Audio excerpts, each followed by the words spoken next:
Daar zouden wij Little King voor hebben en voor Rijswijk. En daarmee kan Little King niet terugkomen, dus moet voor Rijswijk gelijk weer voor. Kijk u naar de Pekka Kania! Het Finland komt die Pekka Helmi!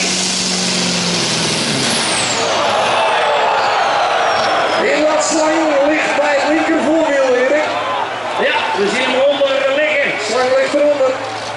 En als we de druk van die turbo's natuurlijk niet op dat inlaatsysteem hebben, dan is er niks meer mogelijk. Leuk detail is dat ze naar Stoel kwamen met deze auto.